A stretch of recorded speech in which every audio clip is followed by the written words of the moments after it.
श्रीशैलेशरमणीयदर्शनम् मन्दहासरुचिराननाम्भुजम् पूजितं सुरनरोत्तमेरमुदा धर्मनन्दनमहं विचिन्तये। ॐ अवतारिणी श्री स्वामिनारायणाय नमो नमः। श्री हरिकृष्णाय घनश्यामाय नमो नमः। श्री पूर्णपुरुषोत्तमाय नमो नमः। सहजानंद स्वामी महाराजनी जय। इष्टदेव भगवान श्री स्वामीनारायण, परम पूज्य सद्गुरु महंत मोहन प्रसाद दास जी स्वामी, पूज्य संतो वाला भक्तों ने भाव थी जय स्वामीनारायण।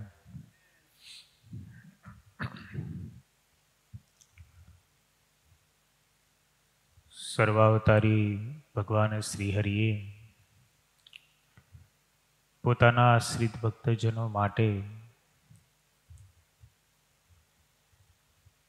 જે આ શિક્ષાપત્રી લખી છે તેમાં ગઈકાલે આપણે 98મો શ્લોક શ્રવણ કર્યો। શ્રીજી મહારાજે 8 સતશાસ્ત્ર બતાવ્યા, 4 વેદ, બ્રહ્મસૂત્ર, શ્રીમદ ભાગવત, મહાભારતમાંથી 3 ગ્રંથોને લીધા, વિષ્ણુ સહસ્રનામ, શ્રીમદ ભગવદ્ ગીતા અને વિદુરજીની નીતિ, સ્કંદ પુરાણમાંથી વિષ્ણુ ખંડમાં રહેલું જે શ્રી વાસુદેવ મહાત્મ્ય અને યાજ્ઞવલ્ક્ય ઋષિની સ્મૃતિ। શ્રીજી મહારાજે 98મા શ્લોકમાં એવું કહ્યું કે એ જે 8 સતશાસ્ત્ર છે તેમાંથી જે શ્રીમદ ભાગવત છે એ શ્રીમદ ભાગવતના 10મ અને 5મ આ બે જે સ્કંદ છે તે શ્રી કૃષ્ણ ભગવાનના મહાત્મ્ય જાણવાને અર્થે સર્વથી અધિકપણે જાણવા। ભાગવતના મહાત્મ્યની અંદર પણ આ બે સ્કંદનું ખૂબ મહત્વ કહ્યું છે। પછીના શ્લોકમાં પણ મહારાજ 5મ સ્કંદ અને 10મ સ્કંદને જ ભક્તિ શાસ્ત્ર અને યોગ શાસ્ત્ર કહેવાના છે। આ બે જે સ્કંદ છે એ એટલા માટે શ્રેષ્ઠ છે કારણ કે એમાં પ્રગટ ભગવાનના ચરિત્રનું ગાન છે। ભગવાનનો જેવો કહેવો જોઈએ એવો મહિમા વેદવ્યાસજીએ આ 10મ સ્કંદમાં અને 5મ સ્કંદમાં કહ્યો છે। જેવા ભગવાન છે એવા જો ઓળખાઈ જાય, ઓળખાય જ નહીં, કારણ કે ભગવાન તો અપારના અપાર છે, પણ આપણી બુદ્ધિમત્તા પ્રમાણે જેટલા ભગવાનને પર સમજીએ એટલા આપણે પર થઈએ। ભગવાન તો અપારના અપાર છે। યતો વાચો નિવર્તન્તે પ્રાપ્ય મનસા સહ, એમ વેદની શ્રુતિઓ કહે છે। એ ભગવાનને પામી શકાય નહીં। મન પણ જ્યાં પહોંચી નથી શકતું તો એ ભગવાનને શરીરથી કેમ પામવા? આવો ભગવાનનો મહિમા ગાયો છે, છતાં એ ભગવાન જ્યારે કરુણા કરે, કૃપા કરે, જીવોના આત્યંતિક કલ્યાણ કરવાને વાસ્તે અને પોતાના ભક્તોને સુખ આપવાને માટે જ્યારે આ પૃથ્વી ઉપર પધારે છે ત્યારે ભગવાન અત્યંત સુલભ થાય છે। અને જે જીવાત્મા ભગવાનના મહિમાનું ગાન કરીને, ભગવાનનું બળ રાખીને જે પણ કાંઈ કામ કરે છે એ કામ એને સાર્થક થાય છે. શ્રીજી મહારાજે તો ભગવાનનું જે ક્ષણવારનું સુખ, ભગવાનનો જે ક્ષણવારનો સંબંધ, એમની પણ ખૂબ મહત્તા વચનામૃતમાં ગાઈ છે. ગઈકાલે આપણે જોયું હતું કે ભગવાન સુખના દાતા છે. આ જે પણ કાંઈ જગતની અંદર થાય છે બધું ભગવાનની ઈચ્છાથી થાય છે. માણસના મનની મનોવૃત્તિઓને પણ બદલાવાનું કામ એ ભગવાનના હાથમાં છે. આ તમે જુઓ ને, એક દિવસમાં ભગવાને આખું ખેડૂતના માનસ બદલાવી નાખ્યા. ખેડૂતને બધાને એમ હતું દુકાળ પડશે તો શું થાય, દુકાળ પડશે તો શું થાય. ભગવાનને વાર લાગે સુકાળ કરતા? એ બધું ભગવાનના હાથમાં છે. એક દિવસમાં બધું જ બદલાવી નાખે. અરે એક દિવસનું એક ક્ષણમાં બદલાવી નાખે. એને કંઈ વાર ન લાગે. સુખ દુઃખના દેનારા એક ભગવાન છે, એના સિવાય બીજો કોઈ આપનારો નથી. આ જગતમાં જે પણ કાંઈ સુખ છે એના કરતાં ભગવાનની મૂર્તિમાં અનંત ગણું સુખ રહ્યું છે. શ્રીજી મહારાજ વરતાલના 9મા વચનામૃતમાં એવું લખે છે કે ચિદાકાશના મધ્ય ભાગના વિશે રહી જે ભગવાનની મૂર્તિ વિરાજમાન છે, તે મૂર્તિને વિશે જ્યારે આ જીવને સમાધિ થાય છે અને ત્યારે ક્ષણ માત્ર કેવળ ભગવાનનો, ક્ષણ માત્ર માટે, એક ક્ષણનો અર્થ કેટલો થાય? એક ક્ષણ માત્ર પણ જો ભગવાનની મૂર્તિમાં ચિત્ત ચોટે તો એને એટલું બધું સુખ પ્રાપ્ત થાય છે જાણે કે હજારો વર્ષ સુધી સમાધિને વિશે સુખ ભોગવું ન હોય.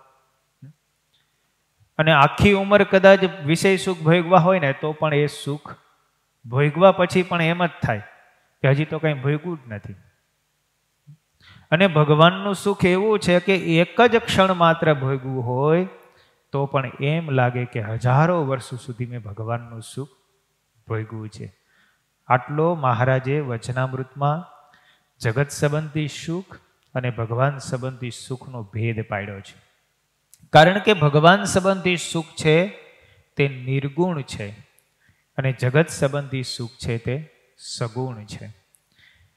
મહારાજ અંત્ય પ્રકરણના 39ના વચનામૃતની અંદર એવું લખે છે કે ભગવાને એ બ્રહ્માંડને વિશે જે પંચ વિષય સંબંધી સુખ જીવોને આપ્યા છે એ સુખ કેવા છે?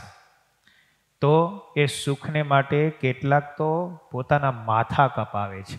આ જુઓ ને, આ યુદ્ધ ભયંકર થાય છે એ કેવળ સત્તા અને સુખને માટે જ થાય છે ને? કાં તો સ્ત્રીને માટે થાય, કાં તો ધનને માટે થાય અને કાં તો સત્તાને માટે થાય. પોતાના માથા કપાવે છે. મહારાજ કે આવું મહાદુર્લભ સુખ છે ત્યારે પોતાની મૂર્તિને વિશે પોતાના ધામમાં ભગવાનનું સુખ કેવું હશે? જે ભગવાને સુખ આ જગતમાં આપેલું છે એ સુખ તો ભગવાનની ગણતરીમાં કોઈ નથી. એ ભગવાનના એક ગુણાતીતાન સ્વામીએ વાતોમાં કીધું, મચ્છરીઓ મૂત્રા જેટલું સુખ છે છતાં પણ દરેક જીવ પ્રાણી માત્રને એ સુખ ભોગવવાનો કેટલો આનંદ આવે છે. પણ મહારાજની દ્રષ્ટિમાં એ કંઈ નથી. મહારાજે તો વચનામૃતમાં એવું લખ્યું કે સડતારના રાખ હોય અને પીપરની ટેઠી બાફીને ખાતા હોય એને કેટલું સુખ કહેવાય? કંઈ ન કહેવાય. પણ એની અપેક્ષાએ ભગવાનનું જે સુખ છે એ મહાદુર્લભ છે અને એ જેને પ્રાપ્ત થાય પછી એને કંઈ કરવું રહેતું નથી. મહારાજ કે જેમ કોઈક સાહુકાર હોય અને જમીને એને પોતાનું ઉચ્છિષ્ટ હેઠું અન્ન નાખી દીધું હોય અને બટકું રોટલો નાખીને કૂતરાને નાખ્યો હોય તો કૂતરાને એ રોટલો પ્રાપ્ત થાય તો એને કેટલું સુખ લાગે? 3-4 દિવસનું ભૂખ્યું કૂતરું હોય ને કોઈ શેઠીઓ જમીન બટકું રોટલો કૂતરાને નાખે તો કૂતરાને કેટલું સુખ મળે? એમ પંચ વિષય સંબંધી સુખ છે એ ભગવાને જમેલું ઉચ્છિષ્ટ એનું જે બટકું એ આપણને નાખ્યું છે તો આપણે એમાં સુખ માણીએ છીએ. ભગવાન કેવા કેવા દ્રષ્ટાંત મહારાજ વચનામૃતમાં આપે છે. એ ઉચ્છિષ્ટ અન્નનું સાહુકારની દ્રષ્ટિમાં કોઈ મૂલ્ય હોતું નથી, પણ એ કૂતરાને એનું બહુ મૂલ્ય હોય. એમ વિષય સંબંધી જે સુખ છે એ કૂતરાને નાખેલા ઉચ્છિષ્ટ અન્ન જેવું છે. મહારાજ કે પંચ વિષયના સુખ એના કરતાં ભગવાનની મૂર્તિમાં જે સુખ છે તે અનંત ગણું છે. માટે જેને ભગવાનનું બળ હોય, ભગવાન જ સર્વના કરતા હરતા છે એમ જે સમજતા હોય, એના માટે ભગવાન સર્વ પ્રકારે સુલભ છે. મહાભારતની અંદર, ભાગવતની અંદર દેવહૂતિ માતા ભગવાન કપિલ દેવજીની જ્યારે સ્તુતિ કરે છે ત્યારે લખે છે ભાગવતમાં, યન્નામ ધેય શ્રવણાનુ કીર્તનાત યત પ્રહવણાત યત સ્મરણાદપી ક્વચિત સ્વાદોપી સદ્ય સવનાય કલ્પતે કથમ પુનસ્તે ભગવન્નું દર્શનાથ. દેવહૂતિ માતા પોતાના પુત્ર ભગવાન છે એને ભગવાનના સ્વરૂપમાં યથાર્થ રીતે જાણીને પછી માતા દેવહૂતિ અંત સમયે પોતાના પુત્રની, ભગવાનની, કપિલ દેવજીની સ્તુતિ કરતા એવું કહે છે કે હે ભગવાન, તમારા નામનું શ્રવણ કે કીર્તન કરવાથી કદાચ ભૂલે ચૂકે ક્યારેક તમારું વંદન કે સ્મરણ થાય તો પણ એ જીવ કેવો બને? ભૂલે ચૂકે હો, કેવળ ભૂલે ચૂકે હે ભગવાન તમારું દર્શન કે શ્રવણ થાય કદાચ તો પણ કૂતરાનું માંસ ખાનારો ચાંડાલ જેવો જીવ હોય તો એ જીવ પણ સોમયાજી યજ્ઞનું પાન કરનારો એવો પવિત્ર જીવાત્મા બની જાય છે. સોમયજ્ઞના સોમરસનું પાન કરનારો બ્રાહ્મણ જેટલો પવિત્ર કહેવાય એટલો પવિત્ર ચાંડાળ જેવો જીવ હોય ને કૂતરાનું માંસ ખાતો હોય પણ એમને જો ભગવાનનું દર્શન થયું હોય ને તો એટલો પવિત્ર થઈ જાય છે. આવું ભગવાનના દર્શન માત્રથી ફળ પ્રાપ્ત થાય છે. તો એ ભગવાનનો જેણે આશરો કર્યો હોય, ભગવાનને જે કરતા હરતા સમજતો હોય, તો એના સુખની એની પ્રાપ્તિની શું વાત કરવી. આવો શાસ્ત્રની અંદર ભગવાનના દર્શનનો મહિમા લખ્યો છે. મહાભારતની અંદર એક કથા આવે છે. જ્યારે યુદ્ધ કરવાનો સમય થયો કૌરવો અને પાંડવોનો, પછી દુર્યોધન બધાને પૂછે છે, કારણ કે દુર્યોધનની સેનાની અંદર ભીષ્મ પિતામહ, ગુરુ દ્રોણાચાર્ય, કૃપાચાર્ય, અશ્વત્થામા અને કર્ણ અને બધા મહારથીઓ હતા. એટલે બધા મહારથીઓને પૂછે છે યુદ્ધ પહેલા દુર્યોધન કે આપણું જે આ યુદ્ધ થશે એ યુદ્ધમાં તમારે પાંડવોનો અને પાંડવોની સેનાનો વિનાશ કરતા કેટલો સમય લાગશે? એટલે ભીષ્મ પિતામહ કહે છે કે મારે પાંડવોનો અને પાંડવોની સેનાનો વિનાશ કરતા 1 મહિનો લાગશે. પછી દુર્યોધને ગુરુ દ્રોણાચાર્યને પૂછ્યું તમારે કેટલો સમય લાગશે? ગુરુ દ્રોણાચાર્ય કે મારે પણ 1 મહિનો તો લાગે છે. કૃપાચાર્યને પૂછ્યું, કૃપાચાર્યને કે તમારે કેટલો સમય લાગશે? કૃપાચાર્ય કે મારે 2 મહિના લાગે. પછી અશ્વત્થામાને પૂછવામાં આવ્યું તમારે કેટલો સમય લાગશે? અશ્વત્થામા કે હું કપટથી મારું ને તો 10 રાત્રિમાં પાંડવોનો અને પાંડવોની સેનાનો નાશ કરી નાખું. યુદ્ધમાં તો મારે બહુ વાર લાગે, પણ કપટથી મારવામાં હું 10 રાત્રિમાં મારી નાખું બધાને. કર્ણને પૂછ્યું તમારે કેટલો વાર લાગશે? કર્ણ કે હું 5 રાત્રિમાં કપટથી મારી નાખું બધાને. બધાએ પોતપોતાનું બળ બતાવ્યું. આવો ને આવો પ્રશ્ન યુધિષ્ઠિર મહારાજે પાંડવોની શિબિરમાં અર્જુનને પૂછ્યો કે અર્જુન, તારે કૌરવોની સેનામાં મહારથીઓ છે, ભીષ્મ પિતામહ, ગુરુ દ્રોણાચાર્ય, કૃપાચાર્ય, અશ્વત્થામા, આ બધાઓ છે, કર્ણ, એ બધાને મારતા તારે કેટલો સમય લાગે? અર્જુને બહુ સરસ જવાબ આપ્યો. અર્જુન કે ભગવાન જો મારી સાથે હોય અને ભગવાન કે એ પ્રમાણે હું કરું ને તો 1 નિમિષ માત્રમાં આખી કૌરવ સેનાનો નાશ કરી નાખું. જુઓ, ભગવાનનો આશરો ને બળ છે. ઓલા બધાએ પોતપોતાના અહંકારથી પોતાની વાત કરી, પણ અર્જુને શું કીધું? ભગવાન મારો સાથ હોય અને ભગવાન કે એ પ્રમાણે હું કરું ને તો 1 નિમિષ માત્રમાં બધાને મારી નાખું. શું કામ? એને જે નિમિત્ત માત્ર બને ને એ નિમિષ માત્રમાં બધાને મારી નાખે.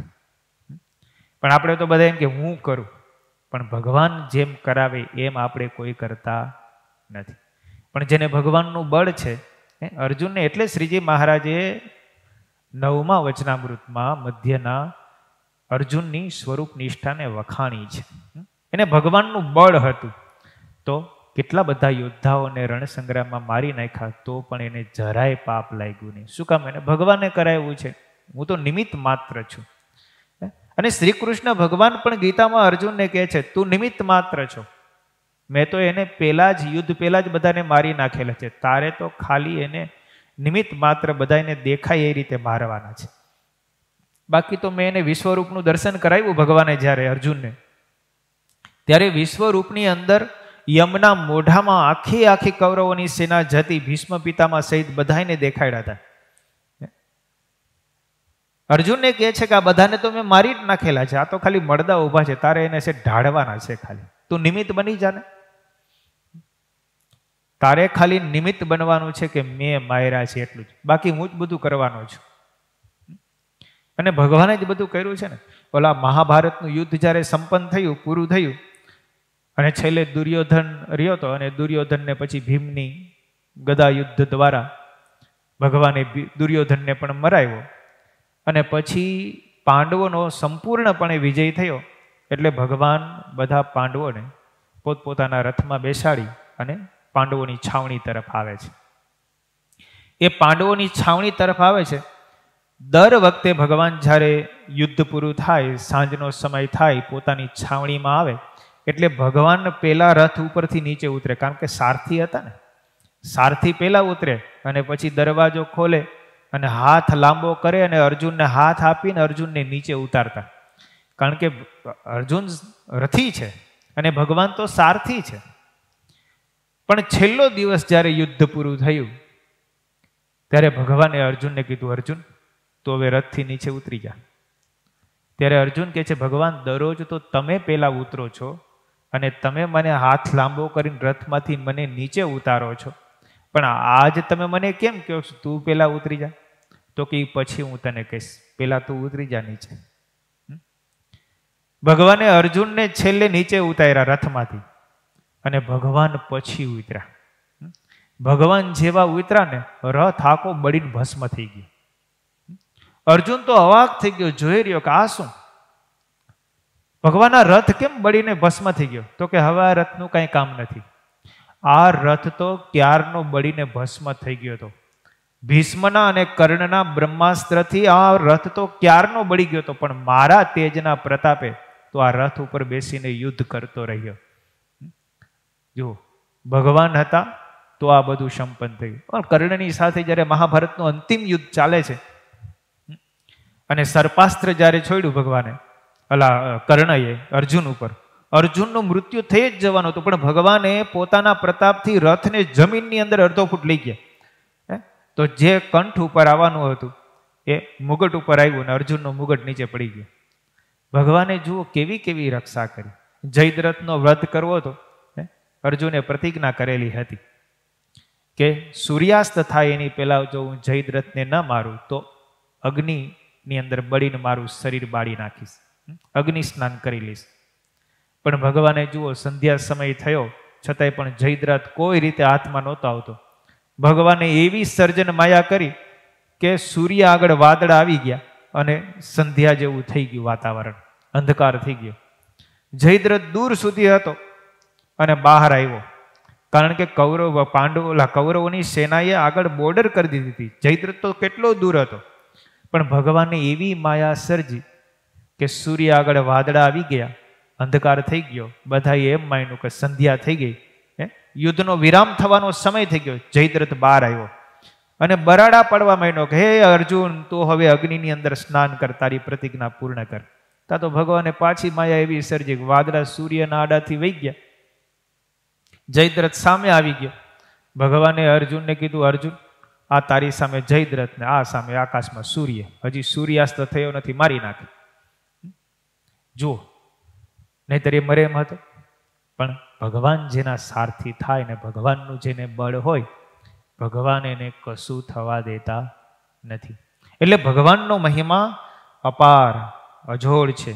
એટલે શાસ્ત્રોની અંદર લખ્યું છે, ઉપલવ્ય મેં મહર્ષિ મેં કૃષ્ણ દ્વેપાયનો અબ્રવીત. યુધિષ્ઠિર મહારાજ કહે છે મહાભારતની અંદર, ઉપલવ્યે મહર્ષિ મેં કૃષ્ણ દ્વેપાયનો અબ્રવીત, યતો ધર્મસ તતઃ કૃષ્ણો યતઃ કૃષ્ણ તતો વિજય. યુધિષ્ઠિર મહારાજ કહે છે, મને વેદ વ્યાસજીએ કહેલું હતું કે જ્યાં ધર્મ છે ત્યાં કૃષ્ણ છે, જ્યાં કૃષ્ણ છે ત્યાં વિજય છે. તમારા પક્ષે ધર્મ છે, તમે ધર્મ પાળશો તો કૃષ્ણ તમારા પક્ષે રહેશે, અને જો કૃષ્ણ તમારી સાથે હશે તો તમારો અવશ્ય વિજય થવાનો છે. અને ભગવાનને રાખ્યા હતા, ધર્મને રાખ્યો તો પાંડવોનો વિજય થયો. નહીતર કોઈ રીતે યુધિષ્ઠિર ભીષ્મ પિતામહને કોણ મારી શકે ભાઈ? જેની ઈચ્છા મૃત્યુનું વરદાન છે, ભગવાન ખુદ ન મારી શકતા હોય તો પાંડવોનું શું કહેજો? પણ ભગવાનનું બળ હતું, ભગવાનનો આશ્રય હતો, તો ભગવાને યુક્તિ પ્રયુક્તિ કરીને પણ એ બધા થકી રક્ષા કરી. ભગવાન, કારણ કે સર્વના મૃત્યુના રહસ્યને ભગવાન જાણનારા છે. ભગવાન સર્વ સમર્થ છે, સર્વ કરતા હરતા છે. એક ક્ષણવારમાં શું ધાર્યું હોય ને શું કરી નાખે એ કોઈને ખબર ના પડે. એટલે ભગવાનની માયા અજબની છે, એ કોઈથી કરી શકાય એવી નથી. પણ જે ભગવાનને આશરે જાય, ભગવાનનું શરણું સ્વીકારે, ભગવાન એમની અવશ્ય રક્ષા કરે છે. મહાભારતની અંદર એક પ્રસંગ આવે છે. મહાભારતના યુદ્ધનો છેલ્લો દિવસ હતો. યુદ્ધ પૂરું થવા આવ્યું. રણસંગ્રામની અંદર હજારો લોકોની લાશો પડી હતી. અનેક પશુઓ, પક્ષીઓ, ઘોડાઓ, હાથીઓ બધા મરેલા પડ્યા હતા.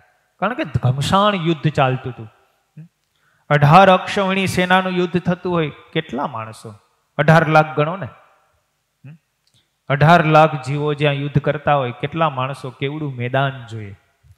અને એ બધા માણસો મૃત્યુ પામેલા હતા. હાથીઓ, ઘોડાઓ બધા મૃત્યુ પામેલા હતા. જ્યારે યુદ્ધ પૂરું થયું, સમીક ઋષિ પોતાના શિષ્યોની સાથે યુદ્ધના મેદાનમાંથી પસાર થયા. અને યુદ્ધના મેદાનમાંથી પસાર થયા એમાં એને ચકલીના બચ્ચાનો અવાજ સંભળાણો શિષ્યને.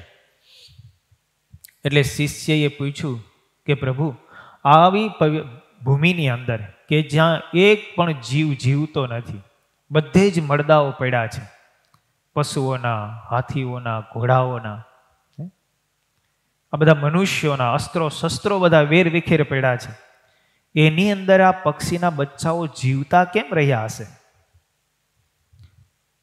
ત્યારે સમીક ઋષિ કથા કરે છે.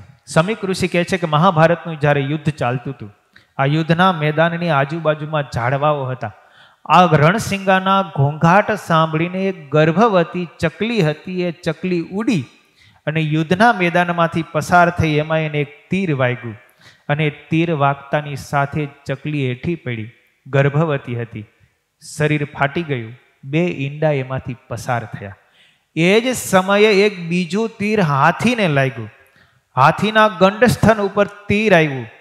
હાથીના ગંડસ્થળમાં એક ઘંટ બાંધેલો હતો, એ ઘંટની દોરી ઉપર તીર વાગ્યું અને તીર વાગતાની સાથે ઘંટ કંઠમાંથી છૂટી ગયો. હાથી બીજી બાજુ પડ્યો. ઘંટ જ્યાં ઈંડા પડ્યા હતા ને, એ ઈંડા ઉપર પડ્યો. ઈંડા સુરક્ષિત થઈ ગયા. ચકલી મૃત્યુ પામી. પછી એ ઈંડા યુદ્ધ દરમિયાન એને ગરમાવો મળ્યો, કારણ કે ઘંટની નીચે હતા. એટલે ધીરે ધીરે એ ઘંટની નીચે બચ્ચાઓ સેવાણા. અને એ બચ્ચા જ્યાં બહાર નીકળ્યા, એક જ દિવસ થયો અને હે ઋષિઓ, આપણે અહીંથી પસાર થયા, તમારો પગ લાગ્યો, ઘંટ ચત્તો થયો અને એમાંથી આ પક્ષીઓના બચ્ચાઓ નીકળ્યા. આવડા મોટા રણસંગ્રામની અંદર જ્યાં ઘમસાણ યુદ્ધ ચાલે છે, એમાં પણ ભગવાન જેને જીવતા રાખવા હોય ને એને રાખી શકે છે. એટલે સમીક ઋષિ કહે છે ભગવાન છે તે યોગ અને ક્ષેમના વહન કરનારા છે. એટલે કે યોગ ક્ષેમામ વહમ યહમ. યોગ અને ક્ષેમનું ભગવાન કેવું વહન કરું છું, રક્ષણ પણ હું કરું છું ને એનું પાલન પણ હું કરું છું. ભગવાન જ સર્વના કરતા હરતા છે, પણ એના સિવાય બીજો કોઈ કરતા હરતા નથી. ભાગવતના ટીકાકાર શ્રીધર સ્વામી થયા. ભાગવત ઉપર અનેક ટીકાઓ થઈ. 28 જેટલી ભાગવત ઉપર ટીકાઓ છે. એ 28 ટીકામાંથી એક શ્રીધર સ્વામીની ટીકા જે બહુ પ્રસિદ્ધ છે, મહારાજે પણ એમને માન્ય કરેલી છે. એ શ્રીધર સ્વામી એમના લગ્ન થયેલા, એમને એક નાનું સંતાન 7-8 વર્ષનો દીકરો હતો અને એમના પત્ની મૃત્યુ પામ્યા. શ્રીધર સ્વામીએ મનમાં વિચાર કર્યો કે મારા પત્ની તો મૃત્યુ પામ્યા, હવે આ પુત્રનું પાલન પોષણ કોણ કરશે? શ્રીધર સ્વામીને વૈરાગ્ય ઉત્પન્ન થયો, ઘરબારનો ત્યાગ કરી જંગલની અંદર જઈ એકાંતની અંદર ભગવાનનું ભજન કરવાનો વિચાર કરે. પણ એ જ ક્ષણે એમને બીજો વિચાર આવે છે કે હું કદાચ જંગલમાં વયો જાઉં, પણ અમારા દીકરાનું પાલન પોષણ કોણ કરશે?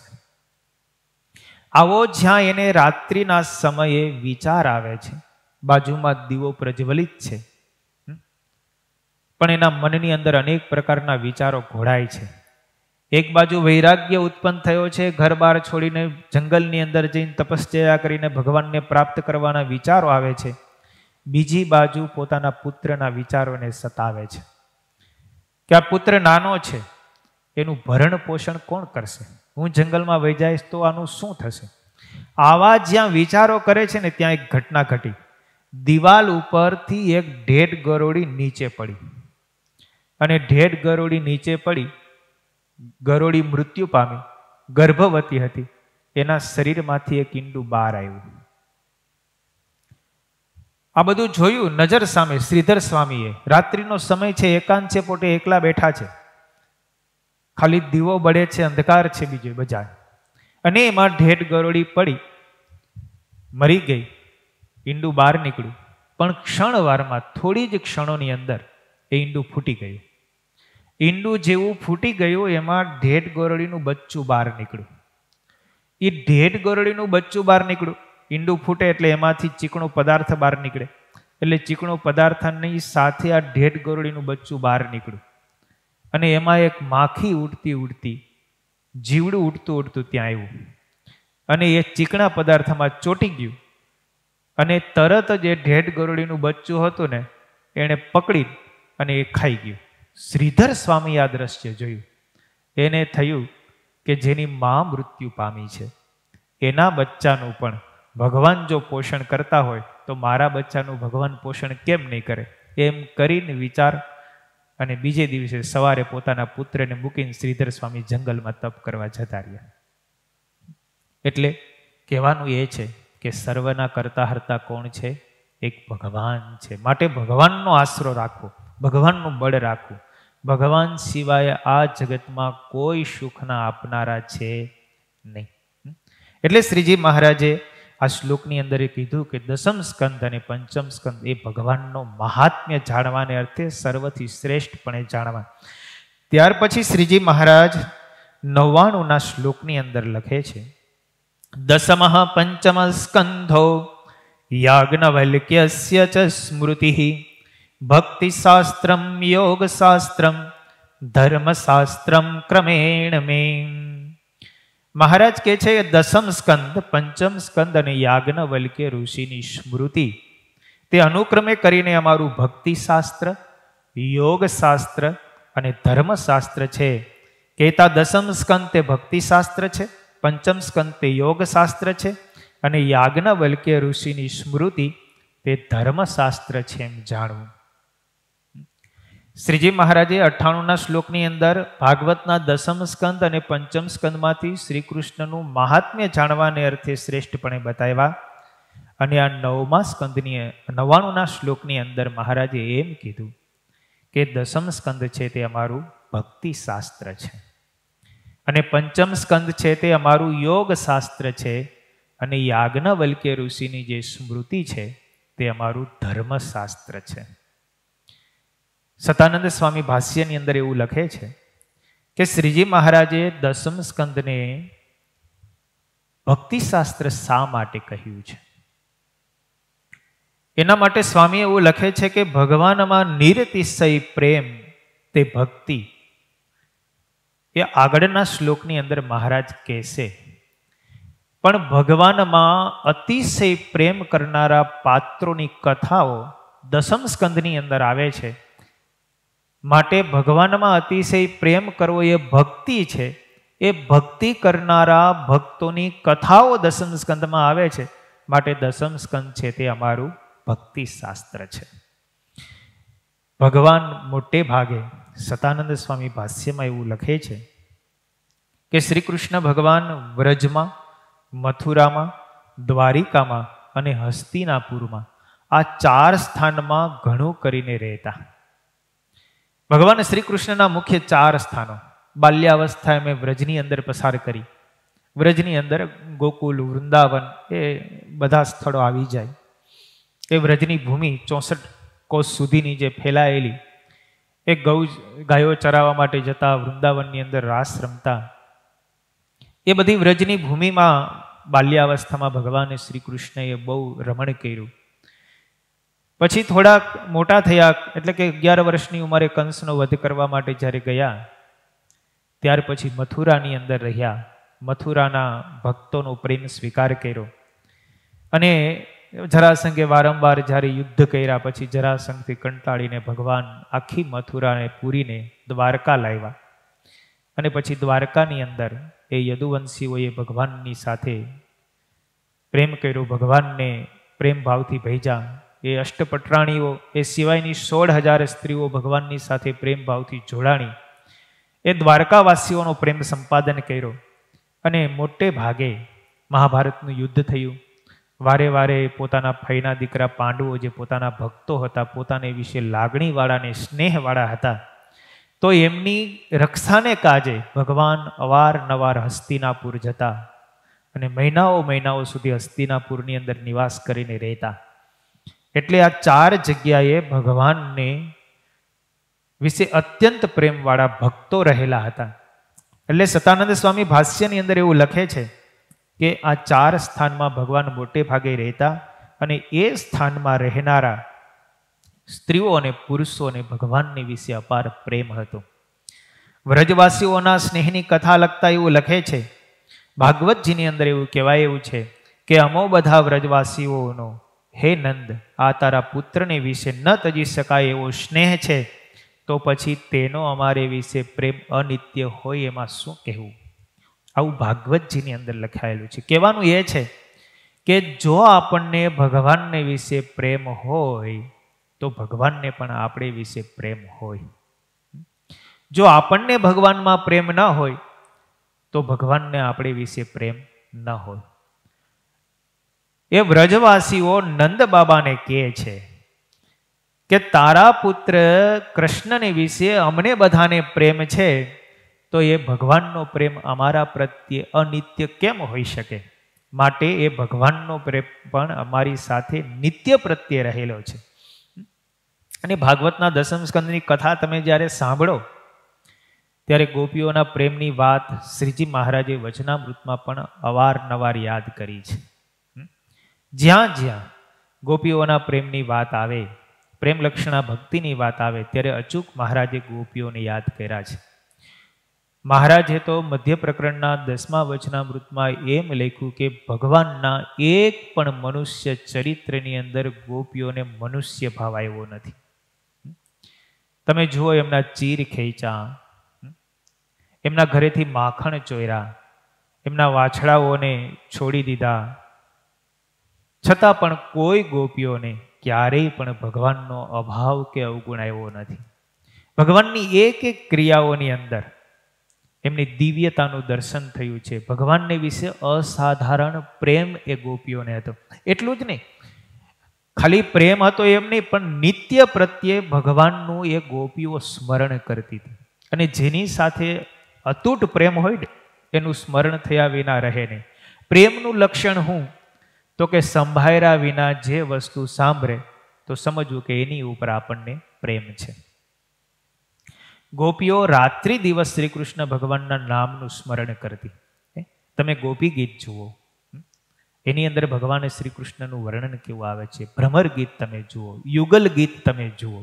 આ ભાગવતજીની અંદર જે બધા ગીતો છે એ બબ્બે ગોપીઓ સાથે મળીને જ્યારે યમુનાના ધરા ઉપર પાણી ભરવા માટે ગઈ હોય કે ગોદોહન વખતે 2 ગોપીઓ ભેગી થઈ હોય તો કેવળ શ્રી કૃષ્ણના લીલા ચરિત્રોની જ કથા કરતી એમ ભાગવત કહે છે.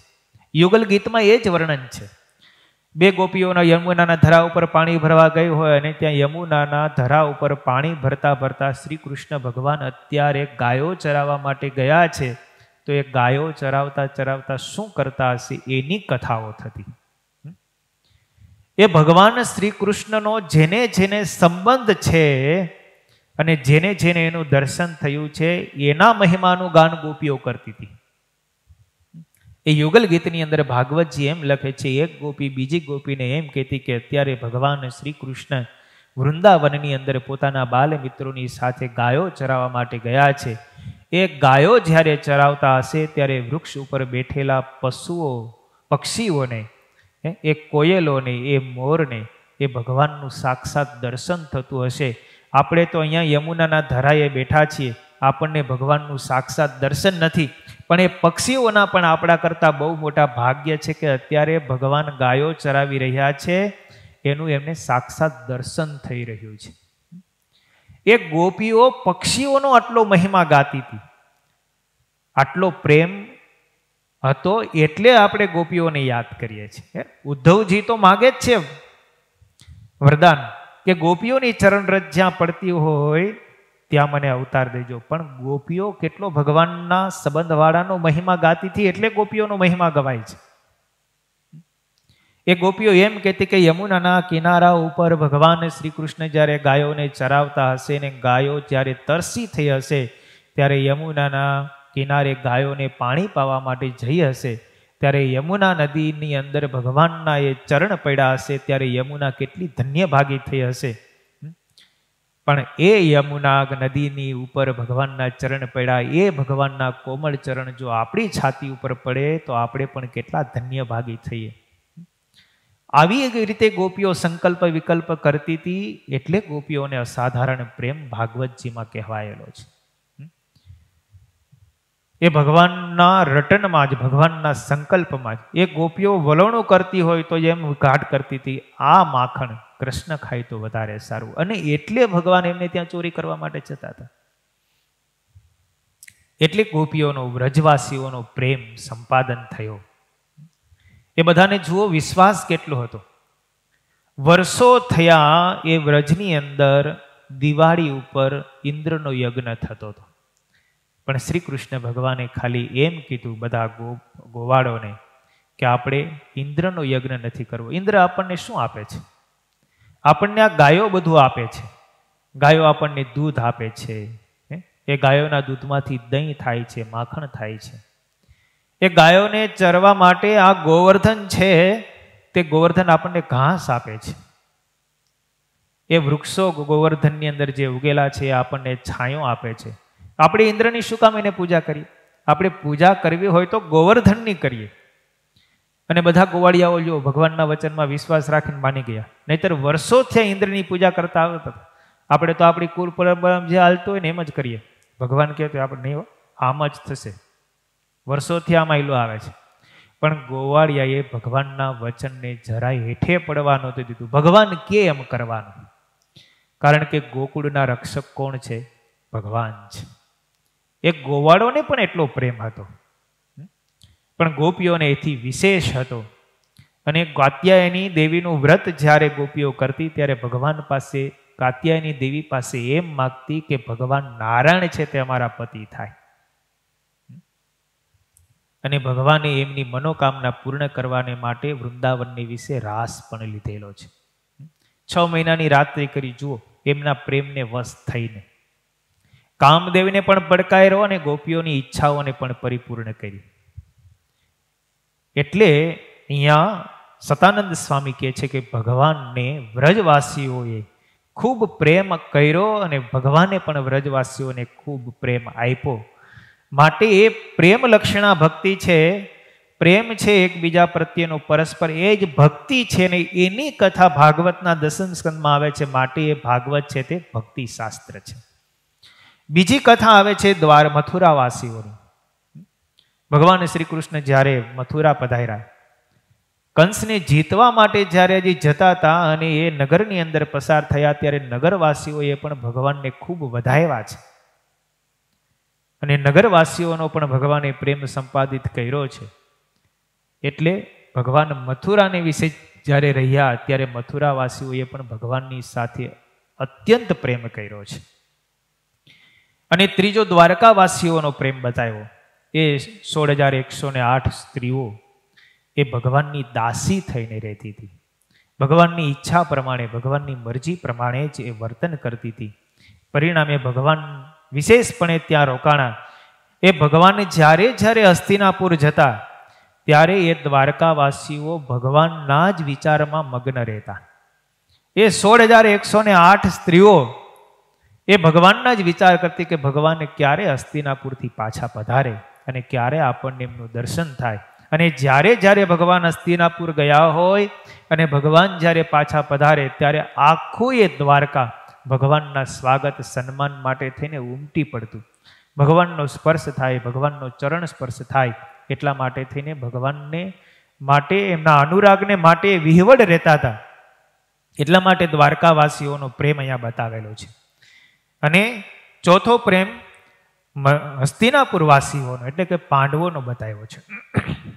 ભગવાન જ્યારે જ્યારે પાંડવોને કષ્ટ પડ્યું, જ્યારે જ્યારે ભગવાનને યાદ કર્યા ત્યારે ભગવાન દ્વારકા છોડીને તરત હસ્તિનાપુર પધાર્યા છે.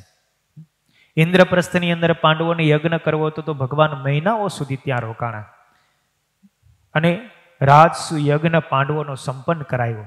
ભગવાને પાંડવોના પ્રેમને વશ થઈને રાજસુ યજ્ઞની અંદર પતરાવડા ઉપાડવા સુધીની સેવા ભગવાને કરેલી છે.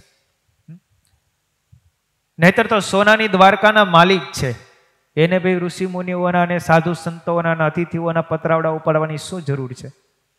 પણ એને પોતાના ભક્ત એવા જે પાંડવો, એ પાંડવોના પ્રેમને વશ થઈને એ પાંડવોનો રાજસુ યજ્ઞ દીપાવવા માટે થઈ અને ઋષિ મુનિઓની કૃપા પાંડવોને પ્રાપ્ત થાય એટલા માટે થઈને ભગવાને ઋષિ મુનિઓના પતરાવડા ઉપાડ્યા છે. એ પ્રેમને વશ થઈને કર્યું. જ્યારે 13 વર્ષનો વનવાસ થયો ત્યારે ભગવાન અવારનવાર પાંડવો યાદ કરે અને ભગવાન ત્યાં પહોંચી જતા. આ ભાગવતની અંદર કથા આવે છે, દુર્યોધન જ્યારે પાંડવોને વનવાસ થયો 13 વર્ષનો અને એ સમયે વનવાસ દરમિયાન દુર્વાસા ઋષિને પાંડવો પાસે મોકલે છે. પાંડવો પાસે તો કંઈ છે નહીં, પણ એવા સમયે દુર્યોધને મોકલા કે પાંડવોનું ભોજન સમાપ્ત થઈ જાય ને પછી. કારણ કે ધર્મરાજાને ઋષિ મુનિઓએ એક એવું પાત્ર આપેલું હતું, અક્ષય પાત્ર, કે દ્રૌપદી જ્યાં સુધી આ પાત્રની અંદર રાંધશે અને જમાડશે ત્યાં સુધીની અંદર આ પાત્રમાંથી કંઈ ખૂટશે નહીં. પણ બધાઈને જમાડ્યા પછી દ્રૌપદી છેલ્લે જમે અને દ્રૌપદી જમી લે ને પછી પાત્રમાં કાંઈ બચશે નહીં. પછી સાંજનું બીજે દિવસે જ્યારે ભોજન કરવું હોય ત્યારે પાછું એ પાત્રની અંદર સંકલ્પ કરે ને એમાંથી બધું પાછું મળે. ભોજન થઈ જાય, દ્રૌપદી જમી લે એટલે બધું સમાપ્ત. દુર્યોધનને આ વાતની ખબર હતી, પણ દુર્યોધને દુર્વાસાને અને એના સાથે રહેલા ઋષિ મુનિઓને એવા સમયે મોકલી લીધા કે દ્રૌપદી ભોજન કરી લે પછી. દ્રૌપદીએ ભોજન કરી લીધા પછી દુર્વાસા ઋષિ પોતાના શિષ્યોની સાથે આવ્યા. યુધિષ્ઠિર મહારાજે 5 પાંડવો એ બધા ભેગા થઈને એમનું સ્વાગત સન્માન કર્યું. ઋષિ મુનિઓ કહે છે, અમે ભૂખ્યા છીએ, અમારા ભોજન માટેનો પ્રબંધ કરો, અમે હમણાં જ નદીમાં સ્નાન કરીને આવીએ છીએ. આટલું કહીને દુર્વાસા ઋષિ પોતાના શિષ્યો સાથે નદીમાં સ્નાન કરવા ગયા. આ બાજુ યુધિષ્ઠિર મહારાજ કુટિયામાં ગયા. દ્રૌપદીને કહ્યું કે મુનિવરો દુર્વાસા મુનિ આવ્યા છે, સ્નાન કરવા ગયા છે, ભોજન તૈયાર રાખજો. દ્રૌપદી અક્ષય પાત્રમાં જોયું હતું તો કંઈ નહોતું, કારણ કે એમણે ભોજન કરી લીધું હતું, કંઈ હતું જ નહીં. હવે શું કરવું? પાંડવો મૂંઝાણા, ચિંતા કરવા લાગ્યા. એ સમયે પાંડવો અને દ્રૌપદીએ ભગવાનને યાદ કર્યા, ભગવાન હવે અમારી લાજ રાખજો. દુર્વાસાને જમાડે ને એક તો ક્રોધનું સ્વરૂપ, અપમાન થાય ને ભોજન ન કરાવે તો શ્રાપ દીધા વિના રહીએ ને. દુર્યોધન તો આવો જ ઈચ્છતો હતો કે ભોજન કર્યા પછી જાય ને જમાડે નહીં તો દુર્વાસા શ્રાપ આપે તો એમનું નખોદ જાય. પણ જેના રક્ષક ભગવાન હોય એને કોણ ભાઈ કરી શકવાનું છે? આ પરિસ્થિતિની અંદર દ્રૌપદી અને 5 પાંડવોને ભગવાનને યાદ કર્યા. ભગવાન આવ્યા કુટિયાની અંદર. આ બધા ચિંતામગ્ન હતા. ભગવાને કુટિયામાં પ્રવેશ કર્યો, બધાને ચિંતાતુર જોયા. એટલે ભગવાને કીધું, કેમ મારું આગમન તમને કોઈને ગમ્યું નહીં? 5 પાંડવો કહે છે, તમારું આગમન થાય એ જ અમારા માટે શુભકારી છે. તમે પધારો અને અમે આનંદિત ન થઈએ તો બીજું અમારી પાસે છે પણ શું કે જેનાથી અમે આનંદ પ્રાપ્ત કરીએ? અમને આનંદ પ્રાપ્ત એક તમારાથી જ થાય છે, તમારા સિવાય બીજાથી તો અમને કોઈથી આનંદ પ્રાપ્ત થતો નથી. ભગવાને એમનો પ્રેમ ભાવ જોયો. ભગવાન સમજી ગયા કે દુર્વાસા ઋષિ બધું જાણે છે કે આવવાના છે ને શ્રાપ દેવાના જ છે, પણ ભગવાને કીધું કે મને ભૂખ બહુ લાગી છે. દ્રૌપદી કહે છે અક્ષય પાત્રમાં મેં ભોજન કરી લીધું, હવે કશું જ નથી, મારે શું જમાડવું? તમને જમાડી શકો એમ નથી ને દુર્વાસા મુનિને પણ જમાડી શકો એમ નથી. ત્યારે ભગવાન કહે છે કે દ્રૌપદીને તમે જુઓ તો ખરા અક્ષય પાત્રમાં કંઈક હશે. તો કે કંઈ નથી. તો કે જુઓ તો ખરા. અને પછી દ્રૌપદી અક્ષય પાત્ર લઈ અને જુએ છે. માટીનું પાત્ર હતું, ઉપર ઢાંકણું ઢાંકેલું હતું. ખોલીને જોયું ને તો ભાતનો એક દાણો ખાલી ચોટ્યો હતો. એ ભાતનો દાણો લઈને દ્રૌપદીએ ભગવાનને આપ્યો અને ભગવાનને કહ્યું, ભગવાન આમાંથી અડધો તમે જમો અને અડધો જગતને જમાડી દો. અને એક ભાતનો દાણો ભગવાને મુખમાં જીમો, ભગવાનને ઓટકાર આવી ગયો. અને દુર્વાસા ઋષિમાં સ્નાન કરતા હતા પોતાના શિષ્યોની સાથે, તો એને તો હમણાં જ શીરાપુરીનું ભોજન કર્યું ન હોય અને જમીન ઊભા થયા ને એવા ઓટકારો આવવા માંડ્યા. દુર્વાસા ઋષિએ પોતાના શિષ્યોને કીધું, આવું કેમ થયું?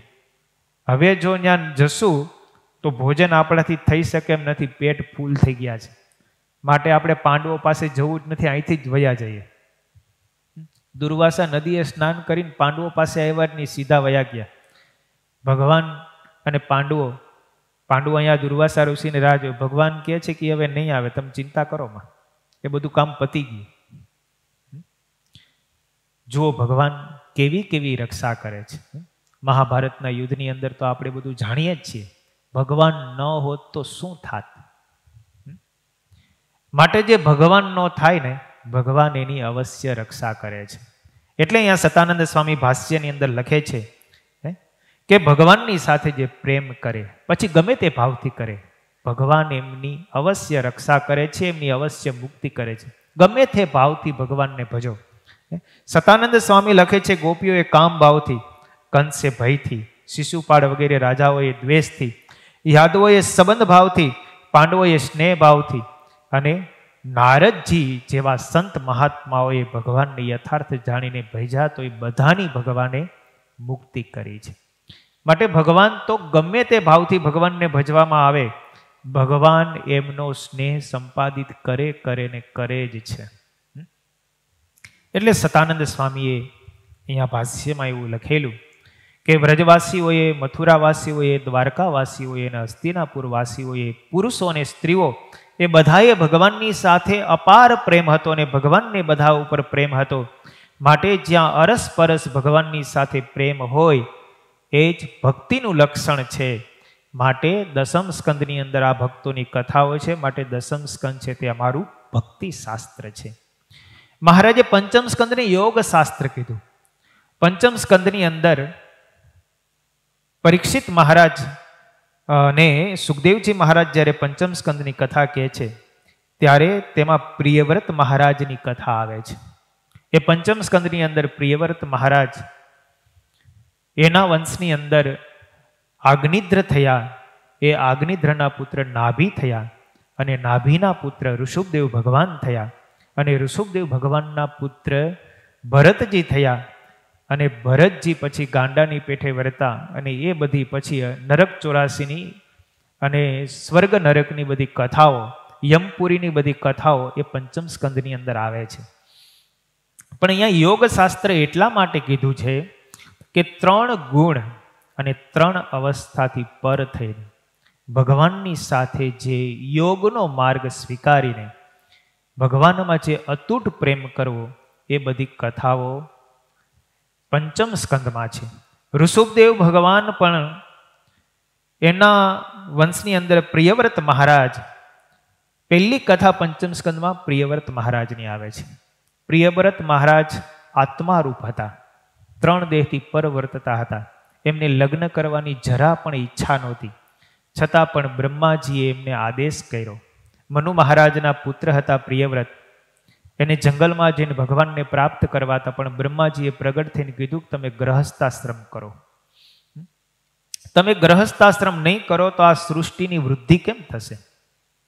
બ્રહ્માજીએ આદેશ કર્યો, આજ્ઞા આપી. પ્રિયવ્રત મહારાજ કહે છે કે મારે સંસારમાં જરાય રુચિ નથી.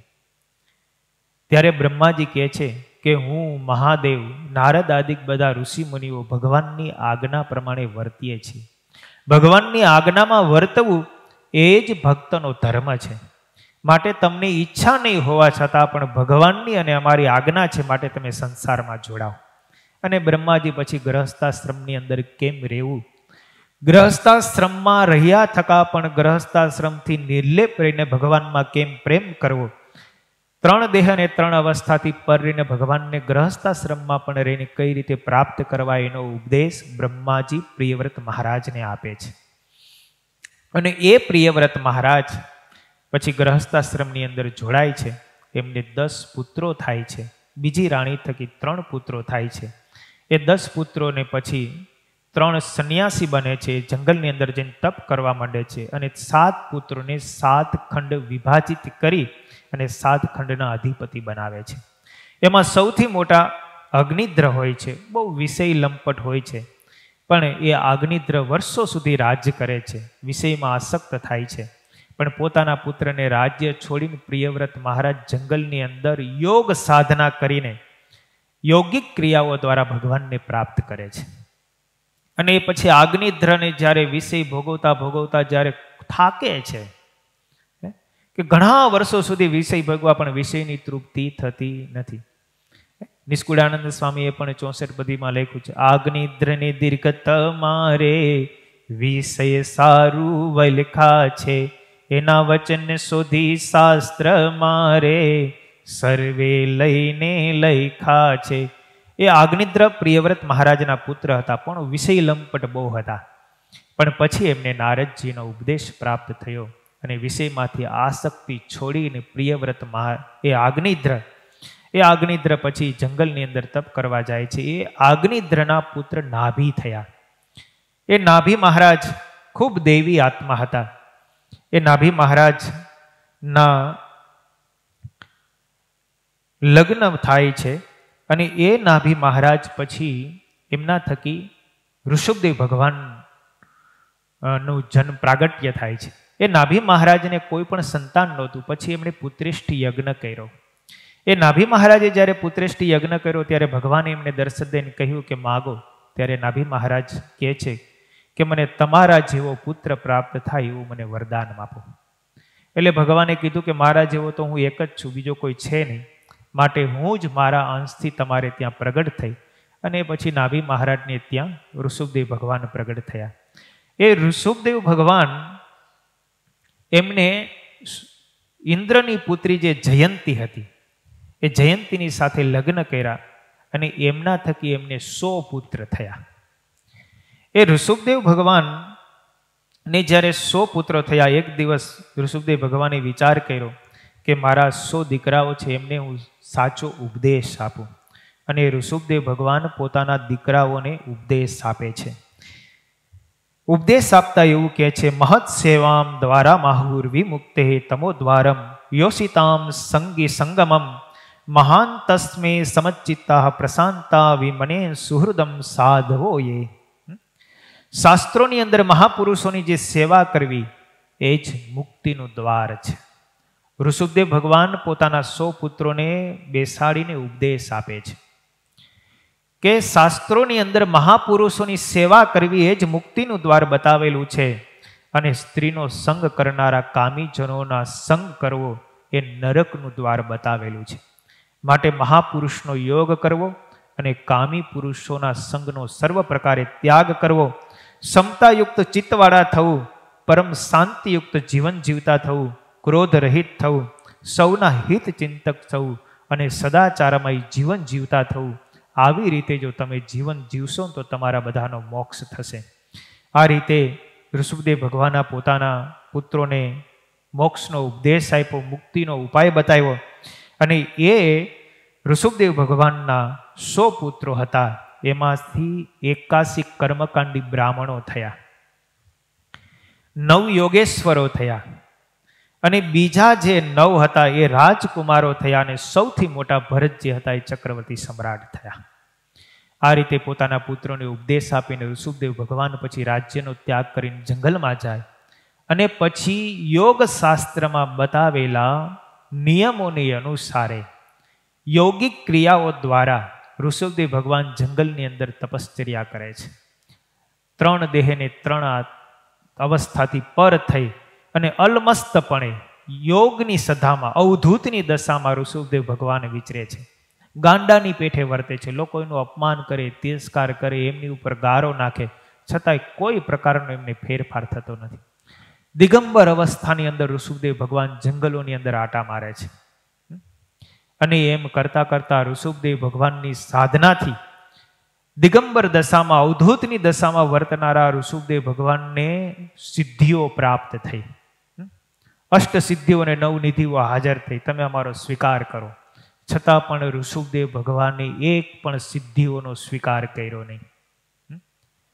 અને અવધૂત દશાની અંદર જ વર્તા શ્રીજી મહારાજે શિક્ષાપત્રીમાં લખ્યું કે અમારા સાધુ હોય એમને ઋષભદેવ ભગવાનની પેઠે અવધૂત દશામાં વર્તવું. ભરતજી જેમ ગાંડાની પેઠે વર્તા એવી રીતે વર્તવું. એ પુત્ર પણ પછી એવા થયા. અને એ ઋષભદેવ ભગવાને પછી પોતાનો દેહ દાવાનળની અંદર બાળી નાખ્યો. સ્વાદની આસક્તિ ટાળવાને માટે ઋષભદેવ ભગવાને મોઢામાં પાણો રાખ્યો કે ખા, તને આસક્તિ છે. આવી રીતે ગાંડાની પેઠે વર્તા અને 3 દેહ 3 અવસ્થાના ભાવથી પર થઈ અને નિર્ગુણ સ્થિતિને પ્રાપ્ત કરીને ભગવાનને પ્રાપ્ત થયા અને પોતાનો દેહ દાવાનળમાં બળી ગયો. એટલે યોગિક રીતે યોગ કળાથી એ મુક્તિને પામ્યા. એ કથા 5મ સ્કંદમાં છે. એટલે શ્રીજી મહારાજે એમને યોગ શાસ્ત્ર કીધું છે. ત્યાર પછી એમના પુત્ર ભરતજી થયા. એ પણ આપણે એની કથા જાણીએ છીએ. ઘણા વર્ષો સુધી રાજ્ય કરીને પોતાના પુત્રોને રાજ સોંપીને જંગલની અંદર ગયા. ગંડકી નદીને કિનારે તપશ્ચર્યા કરીને મૃગની અંદર બંધાણા અને પછી મૃગનું શરીર પ્રાપ્ત થયું. મૃગનું શરીર પ્રાપ્ત થયું. ગંડકી નદીને કિનારે જ ખાધા પીધા વિના એ મૃગના દેહની અંદર અડધું શરીર ગંડકી નદીના પાણીમાં રાખે અને અડધું શરીર બહાર રાખે અને મનમાં વિચાર કરે કે એક વખતનો હું ચક્રવર્તી સમ્રાટ અને એક મૃગના બાળકના બચ્ચામાં બંધાણો અને આ મૃગનું શરીર મને પ્રાપ્ત થયું. હું ભગવાનને પ્રાપ્ત કરવા માટે નીકળ્યો હતો અને આ માયામાં બંધાઈ ગયો. એ રીતે વિચાર કરતા કરતા જ પોતાના શરીરને છોડી દીધું. 3જે જન્મે અંગીરા રસકુળની અંદર બ્રાહ્મણને ત્યાં જન્મ થયો અને એ બ્રાહ્મણની અંદર એમનું નામ ભરત પડ્યું. પણ એ ભરત ગાંડાની પેઠે વર્તા, કારણ કે એમને પૂર્વની સ્મૃતિ એ 3જા શરીરની અંદર પણ રહેતી કે હું ચક્રવર્તી સમ્રાટ હતો, ભગવાનને પ્રાપ્ત કરવા માટે જંગલમાં ગયો હતો, મૃગનું શરીર પ્રાપ્ત થયું હતું. એ મૃગનું શરીર પણ અન્ન જળ વિના છોડીને આ બ્રાહ્મણના શરીરમાં આવ્યો છું. અને ગાંડાની પેઠે વર્તા અને પછી એક સમયે કોઈક ભીલ લોકો હતા, દેવી આગળ બલિદાન આપવા માટે તૈયાર થયા હતા. એમાં એ બલિ ભાગી ગયો અને આ ભરતજી હાથમાં આવી ગયા અને ભરતજીને પછી બલિ ચડાવવા લઈ ગયા અને દેવી પ્રગટ થઈ અને જે બલિ આપનારા હતા એ બધાને મારી નાખ્યા. ભરતજીને કંઈ નથી, કારણ કે એકદમ અવધૂત દશામાં વર્તે છે. ગાંડાની પેઠે વર્તા ભરતજી. અને પછી રહુગણ મહારાજ એમને મળ્યા અને રહુગણ મહારાજને પછી ઉપદેશ આપ્યો. ત્યારે રહુગણ મહારાજને થયું કે આ તો કોઈ બહુ મોટા યોગી લાગે છે. અને રહુગણ મહારાજ પછી એમના શિષ્ય થયા. રહુગણ મહારાજને આત્મતત્વનો બોધ આપ્યો અને પછી ભરતજીએ પોતાના દેહને પણ અંત અવસ્થાએ યોગની સાધનાઓ કરતા કરતા ભગવાનને પ્રાપ્ત થયા. એટલે ભરતજી મહારાજની, ઋષભદેવજીની, આગ્નિદ્રની, નભ રાજાની અને પ્રિયવ્રત મહારાજની કથાઓ, એ બધી કથાઓ યોગ શાસ્ત્રને અનુસારે યોગિક ક્રિયાઓ દ્વારા ભગવાનને પ્રાપ્ત થવાનો ઉપદેશ એમાં અવારનવાર આપવામાં આવ્યો છે. માટે 5મ સ્કંદને શ્રીજી મહારાજે યોગ શાસ્ત્ર કીધું છે. અને યાજ્ઞવલ્ક્ય ઋષિની સ્મૃતિમાં જન્મથી લઈ અને મૃત્યુ સુધી બ્રાહ્મણ, ક્ષત્રિય, વૈશ્ય, શૂદ્રના તમામ પ્રકારના ધર્મોનું વર્ણન એમાં છે. માટે યાજ્ઞવલ્ક્ય ઋષિની સ્મૃતિને ધર્મશાસ્ત્ર કહેવામાં આવેલું છે. એટલે આ રીતે શ્રીજી મહારાજે 10મ સ્કંદને ભક્તિશાસ્ત્ર, 5મ સ્કંદને યોગશાસ્ત્ર અને યાજ્ઞવલ્ક્ય ઋષિની સ્મૃતિને ધર્મશાસ્ત્ર કહી પોતાના આશ્રિતોને એવો આદેશ કર્યો કે આ 3 ગ્રંથનું અધ્યયન કરવું અને આ ગ્રંથને અમે સ્વીકૃત કરેલા છે, માન્ય કરેલા છે. સહજાનંદ સ્વામી મહારાજની જય.